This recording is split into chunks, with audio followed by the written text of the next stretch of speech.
देश भर में आज विजयदशमी की धूम, जगह जगह रावण दहन की तैयारी। बुराई पर अच्छाई की जीत के रूप में विजयदशमी मनाने की परंपरा। रावण, कुंभकर्ण और मेघनाद के पुतले का होता है दहन। प्रधानमंत्री नरेंद्र मोदी ने देशवासियों को दी विजयदशमी की शुभकामनाएं। कहा, सभी को हर क्षेत्र में विजयश्री मिले।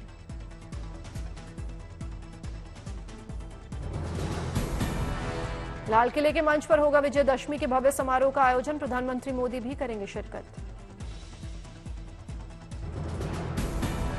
गृह मंत्री शाह ने भी दी विजयदशमी की बधाई। सोशल मीडिया एक्स पर लिखा, यह पर्व असत्य पर सत्य की विजय का प्रतीक। दार्जिलिंग में रक्षा मंत्री राजनाथ सिंह ने सेना के जवानों के साथ मनाई विजयदशमी, शस्त्र पूजन भी किया। रक्षा मंत्री राजनाथ सिंह ने जवानों के माथे पर लगाया तिलक, सभी को दी विजयदशमी की शुभकामनाएं। राजनाथ सिंह ने जवानों को किया संबोधित। कहा, भारत एकमात्र ऐसा देश है जहां शास्त्र और शस्त्र दोनों की होती है पूजा। पड़ोसी दुश्मन देशों को भी रक्षा मंत्री राजनाथ सिंह ने दी चेतावनी। कहा, देश पर कोई आंच नहीं करेंगे बर्दाश्त। रक्षा मंत्री राजनाथ सिंह ने दशहरा को बताया बुराई पर अच्छाई की जीत का प्रतीक। बोले, यह मानवता की जीत थी।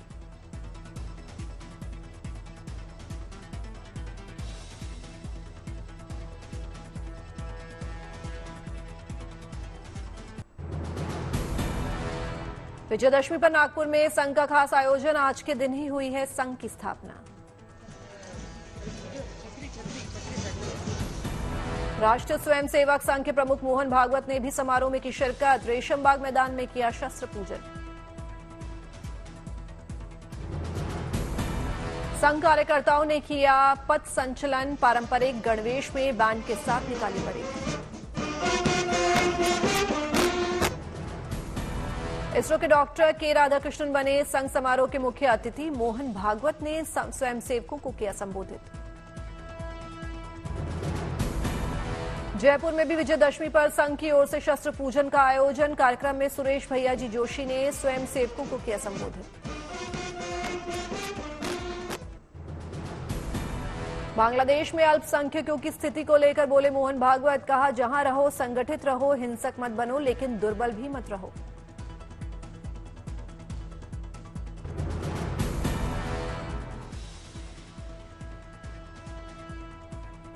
रहना, हम दुर्बल है, यह निमित्त पर्याप्त है। और इसलिए जहां कहीं भी हम हैं वहां संगठित रहना, सशक्त रहना। जम्मू कश्मीर चुनाव के शांतिपूर्ण तरीके से पूरा होने पर बोले सरसंघ संचालक। बोले, पूरी दुनिया बढ़ी है भारत की साख। भारत की बढ़ती उपलब्धियों को लेकर बोले सरसंघ संचालक मोहन भागवत। बोले, हमारा योग सारी दुनिया में बन रहा है फैशन। मोहन भागवत ने मिडिल ईस्ट में चल रहे युद्ध का जिक्र किया। कहा, इससे पूरा विश्व चिंतित है। देहरादून के परेड ग्राउंड में दशहरा उत्सव को लेकर जबरदस्त तैयारी। उत्तराखंड के सीएम पुष्कर सिंह धामी भी करेंगे शिरकत। गोरखपुर में विजयदशमी पर गोरखनाथ मंदिर पहुंचे सीएम योगी आदित्यनाथ। विधि विधान से की पूजा अर्चना।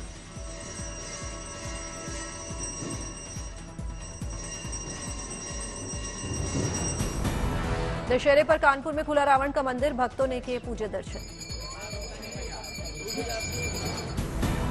कानपुर में है रावण का ये इकलौता मंदिर। दशहरा के दिन ही खुलते हैं मंदिर के पट। ज्ञान के लिए होती है विशेष पूजा अर्चना। विदिशा के रावण गांव में दशहरा पर होती है लंकापति की विशेष पूजा। रावण को मानते हैं भगवान।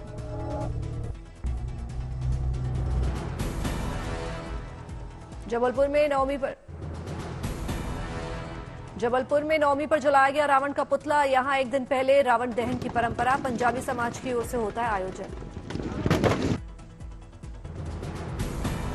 जबलपुर के ग्वारी घाट पर 60 फीट के रावण का किया गया दहन। श्रीराम के जयकारों से गूंज उठा परिसर।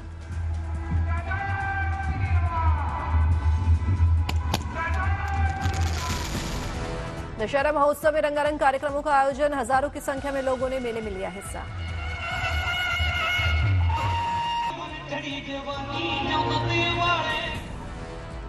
समारोह में निकाली गई भगवान श्री राम की शोभा यात्रा, कई राज्यों के लोक नृत्य की हुई प्रस्तुति। दशहरा समारोह में की गई शानदार आतिशबाजी, जगमगाया आसमान।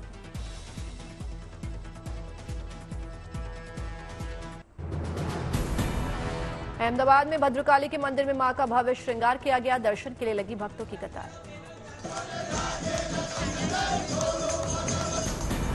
अयोध्या के देवकाली मंदिर में सुबह से लगा भक्तों का तांता, मां की हुई विशेष आराधना। गुवाहाटी में मां कामाख्या के दरबार में लगी भक्तों की कतार, कतार में लगकर लोगों ने किए दर्शन। दशहरे के मौके पर माता वैष्णो देवी के दरबार में विशेष पूजा, भक्तों ने किए मां के दर्शन। कोटायाम के तिरुनकारा मंदिर में मां की विशेष पूजा अर्चना, सुबह से जुटने लगे भक्त। विजयदशमी पर पहली बार काशी विश्वनाथ मंदिर में हुई शस्त्र पूजा, शैव शस्त्रों का विधि विधान और मंत्रोच्चार के साथ हुआ पूजन। रायपुर में पुलिस विभाग मना रहा है विजयदशमी, एसएसपी ने किया शस्त्र पूजन।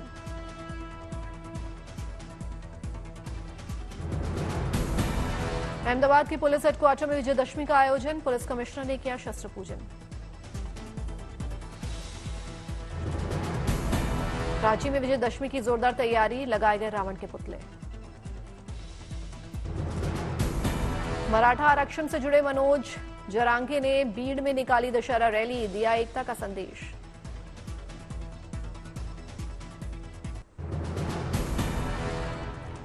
पूर्व क्रिकेटर अजय जडेजा बने जामनगर राजघराने के उत्तराधिकारी, राज परिवार की ओर से किया गया ऐतिहासिक। दिल्ली से स्वामी नारायण अक्षरधाम मंदिर में विराट विश्व शांति महायज्ञ का आयोजन, 114 यज्ञ कुंडों पर 2500 यजमान ने किया हवन। सूरत में मां उमिया धाम पर 20,000 दियों की महाआरती, पर्यावरण का दिया संदेश।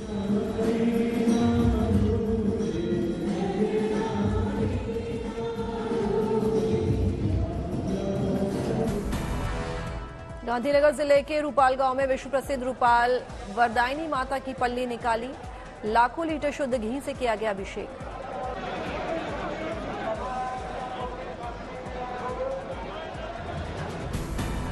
केंद्रीय राज्य मंत्री कीर्तिवर्धन सिंह का प्रयास लाया रंग, अफ्रीकी हाथी शंकर हुआ जंजीर से मुक्त, सोशल मीडिया एक्स पर शेयर की तस्वीर।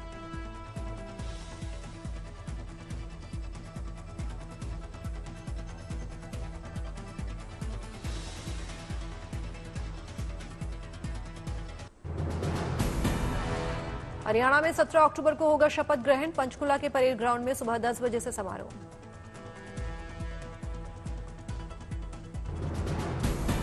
दूसरी बार सीएम पद की शपथ लेंगे नायब सिंह सैनी, विधायक दल की बैठक में होगा चुनाव।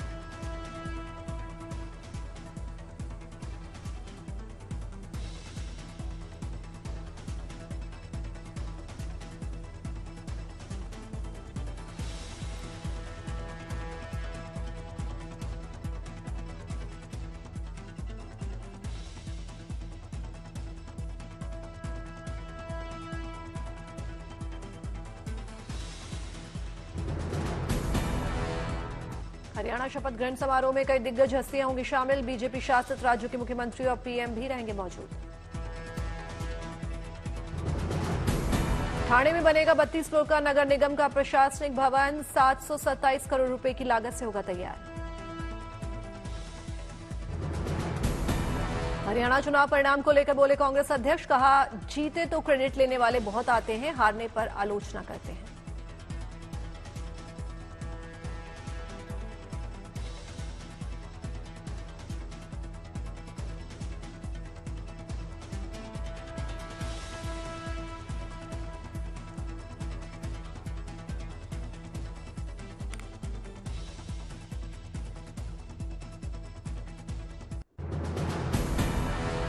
महाराष्ट्र में मदरसा शिक्षकों की वेतन वृद्धि पर बोले महाराष्ट्र बीजेपी अध्यक्ष चंद्रशेखर, का शिक्षा हमारी सरकार की प्राथमिकता। वक्फ कानून में संशोधन को लेकर बोले असुद्दीन ओवैसी, कहा वक्फ करते हैं अल्लाह के लिए, अल्लाह होता है मालिक। हम वक्फ क्यों करते हैं? अल्लाह के लिए करते हैं। एक बार अगर कोई वक्फ कर दिया, उसका मालिक अल्लाह होता है। रेल हादसों पर पवन खेड़ा ने उठाया सवाल, कहा रेल मंत्री को तो देश गंभीरता से लेता नहीं, वो तो रील में व्यस्त हैं, पीएम मोदी जवाब दे। रेल डिरेल पर बोले केंद्रीय मंत्री गिरिराज सिंह, कहा देश में जो रेल दुर्घटना हो रही थी वो दुर्घटना नहीं है, वो तो करवाया जा रहा है।